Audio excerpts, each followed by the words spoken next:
we got here Joseph Medina, one of the most accomplished Dominican filmmaker. Well, the most accomplished Dominican filmmaker. Thank you so much for giving me your time. Hey, thank you for the invitation. No, you produce movies like Nueva York, a Dominican classic. It's known as the highest grossing Dominican film, and you had a part in that. But before we get into all the films you've made, I want to get into your story as to how you got into the world of film. You were born in the Dominican Republic, right? What part of the Dominican Republic are you from? Bani is a small town, like an hour away from the capital. Okay. So talk to me about Bani back in the 80s and 70s. What was it like then? It was a small town. Everybody was like a family. You know, we knew each other. We have a group of friends.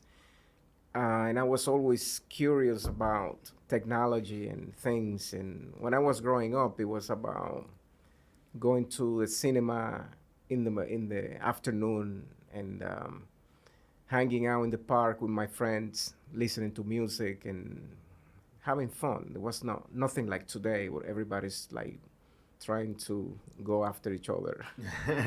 Well, did you come from a poor background, rich background? What was like your upbringing? I don't know. I don't even understand because all my friends were rich and I was hanging out with them, so I didn't know what I was. Like all the richest people in my hometown were my friends, so they used to take me everywhere. So I never knew what poverty was because I was always hanging out with them. Okay. And how did you end up in New York? Well, my father came here, and then I said I want to go to school, and then he said, well, then he did the paperwork, and I went to City College for filmmaking. Oh, okay. And how old were you when you got to America? I was like 21 or something, 19, 21. Okay. So what attracted you to film? Well, when I was a kid, I was always curious about filmmaking. And if you saw the movie Cinema Paradiso, like that little boy was me, picking up pieces of film from trash in the cinema and then building projectors and charging people 10 cents in the backyard to watch movies. Really? Yeah. That's so interesting. So you're a very resourceful person. Yeah. Okay. Where does that come from? I don't know, curiosity. You know, I used to go to the cinema and to the movie theaters, and instead of watching the movie, I used to go to the projection booth and see where is that magic coming from. So I was like watching the projector and see what's going on with this machine, talking to the projectionist and asking him for like pieces of film so that I can project it in my backyard with my friends. Okay. All right. What was so when you graduated, all right, how soon did you get into your first production work, first directing work? What was your first project after college? The graduation, I tell you about the graduation. When I went to City College, I didn't apply for the degree because I told the dean that since I'm paying for my education, I want to design my own curriculum. And then I started taking classes that were not in the program. So I took classes like I custom made my own curriculum. So I didn't get a degree from City College, but if I were to get one, I don't know how to call that degree because I was taking photography, advertising, languages, and different things that they were not in the program, in the curriculum when I was going to school. That's amazing. So you just kind of like did your own thing as far as what you want to do. Right, and they wouldn't allow me to do that, but I was working for City College at that moment, and I became friend with the dean, and I said I need to get a signature so that I can take these classes. And then when I went to school, I was not a very good student in a way because I didn't realize I had dyslexia. So it took me forever to finish the test. Then I went to the disabled office. They gave me extra time. And that's when I started getting good grades. That's so interesting. So a person with dyslexia becomes a successful producer in the future. That's interesting. What adjustments have you made to deal with this, I guess, condition? I don't even know what to refer to that. Well, if I read, sometimes we have a screenplay reading, and I tell the people I can't read. It's like, what do you mean you can't read? It's like, well, if I read out loud, I would make mistakes, and then I said, no, have somebody else read the screenplay and I'll just watch. And then when I do my work, I have to. I had a friend at City College that he used to proofread my paper, Orlando McAllister. He used to proofread my papers because I used to make a lot of typos and mistakes.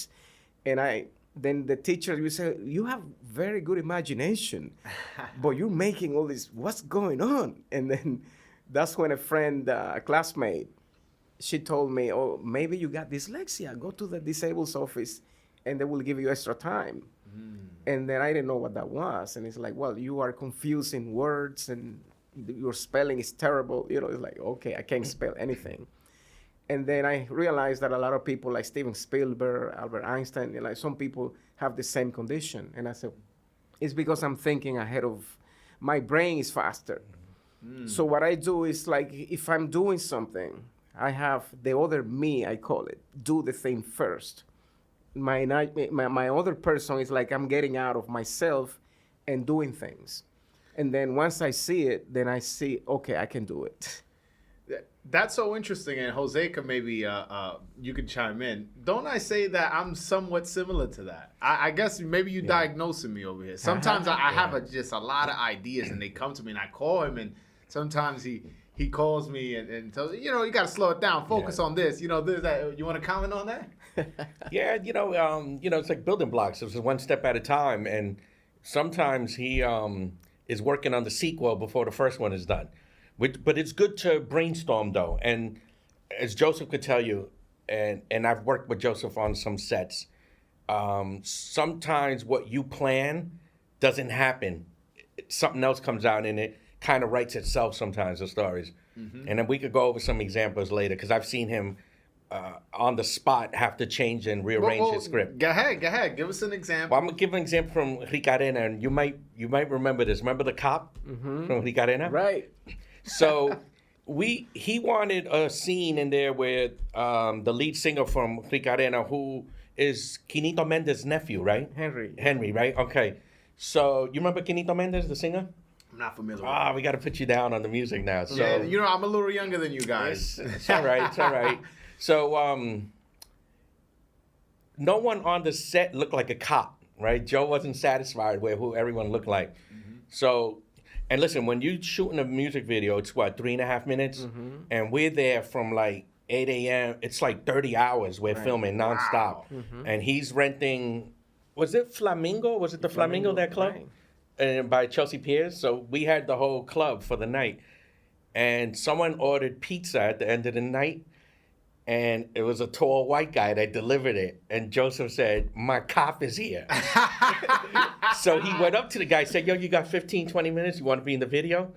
And the guy was cool. He was all right with it. So they gave him the dark shirt. They put the sheriff's badge, the hat, shades. And let me tell you something. In 5 minutes, they told the guy what his script was and taught him some basic moves in merengue.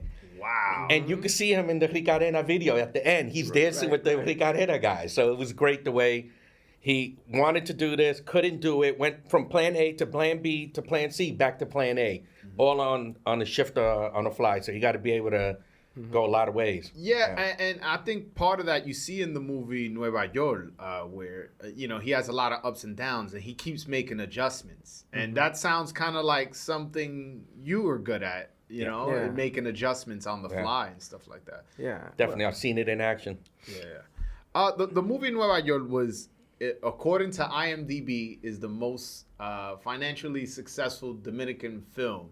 When you hear that, what does that make you think? Well, it feels good because we did that film. I wasn't expecting anything.